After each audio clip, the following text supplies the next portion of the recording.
Yani öncelikle şunu belirtmek lazım. Hani umut hakkı gerçekten hani gündelik siyasi tartışmalara konu edilecek bir mevzu değildir yani bizim açımızdan. Her şeyden önce hani bu tamamen bir hukuk konusu. Yani bu haliyle umut hakkı dediğimiz şey ağırlaştırılmış müebbet hapis cezası alan bir kişinin kendisi hakkında ömür boyu hapis cezasının uygulanamayacağı veya bir gün özgürlüğüne kavuşacağı umudu demektir yani bu haliyle. Şimdi Türkiye'de zaten hani Avrupa İnsan Hakları Mahkemesi'nin yargı yetkisini tanımış ve Avrupa İnsan Hakları Sözleşmesi'ni imzalamış.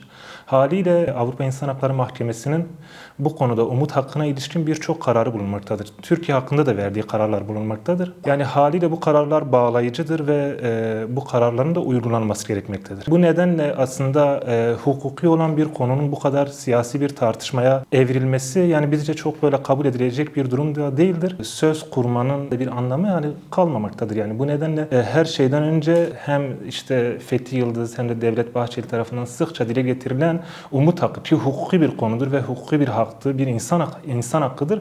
Yani bunun artık çok böyle tartışılması da şey değildi. Bu konuda tamamen yürürlüğe girmesi gerekmektedir. Bu nedenle bu konuda sadece bir söylem geliştirmek hani bizce yeterli değildir. Hani bunun bir an önce bu konuda adım atılması gerekmektedir ve kendilerinin sözlerinin itibarı açısından da bunun bir an önce derhal uygulanması gerekmektedir diye düşünüyoruz. Bizce yer almalıydı. Çünkü şöyle zaten Türkiye'de yürüyen bir süreç var. Bu sürecin en önemli baş aktörlerinden ya da muhatabı hani Sayın Abdullah Öcalan'dır. Haliyle bu sürecin ruhuna uygun olarak hem toplumda bir beklenti var. Özellikle bu konuda infaz yasasında değişikliklerin yapılması, yine TMK'da değişikliklerin yapılması yönünde.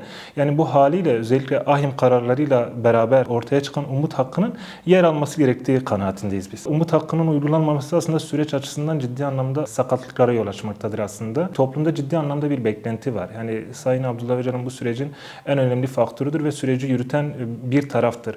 Yani bu yanıyla umut hakkının uygulanması hani sürece de sürecin ruhuna da olumlu bir etki yaratacaktır ve uzun yıllardır bölgemizde, coğrafyamızda yaşanan bu soruna da ciddi anlamda bir şey olacaktır. Yani bir çare olacaktır diye düşünüyoruz. Süreçten yana böyle atılan adımlar var. Şüphesiz ve bu adımlar da olumlu adımlardır. Ama yani uzun bir süredir zaten sürecin başından beri umut hakkına ilişkin kurulan bir söylem var. Ama bu söylem yani şimdi 23 Ekim çağrısından bu yana atılmış bir adım yok. Yani nereden bakarsak 1,5 yıl geçti ve halen bir adım atılmamış.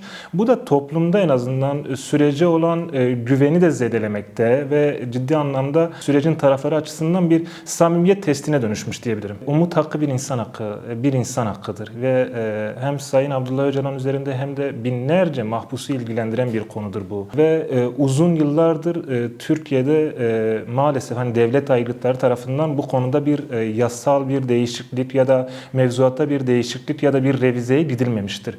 Yani bu da hukuki açısından hani bizi de kaygılandırmakta. Bu nedenle hani yürüyüş yaparak bu yürüyüşle hem barış ve demokratik toplum sürecine olan desteğimizi sunmak hem de bir yanıyla da bu umut hakkı açısından bir an önce adım atılmasını biz talep ediyoruz. İşte 27 Şubat saat 14'te Ulu Cami'den adliyeye doğru bir yürüyüş şeklinde olacak. Avukat arkadaşlarımızla beraber bu yürüyüş yapılacak.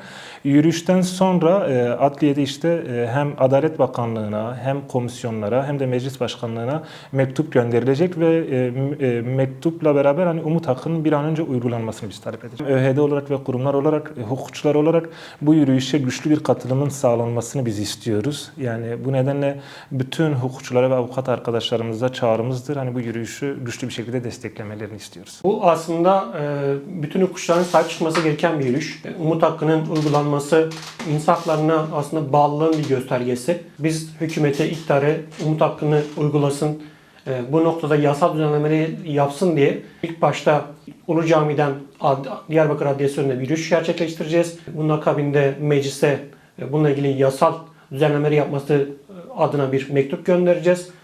İktidarı bu noktada yasal düzenleme yapmaya çağırıyoruz. Dediğim gibi biz özellikle Özgürlük İşçi Hukukçular Derneği olarak umut hakkını sadece basit bir koşullu sağlanma olarak görmüyoruz. Biz iktidarın bu süreçte sadece bu süreci bir silahları bırakma süreci olarak görmemesi, bunun insan hakları boyutunun, hukuk boyutunun, demokratikleşme boyutunun ortaya çıkması için bu alanlarda iktidarı zorlamaya çalışıyoruz. Umut hakkı da Sayın Öcalan nezdinde aslında simgeleşmiş bir hak. Biz de bu hakkın uygulanması için iktidarı zorlamak için bu anlamda kamuoyunu bu duyarlılığa çağırıyoruz. Tabii ki şimdi ilk ihlal kararı Sayın Öcalan nezdinde verildi 2014 yılında.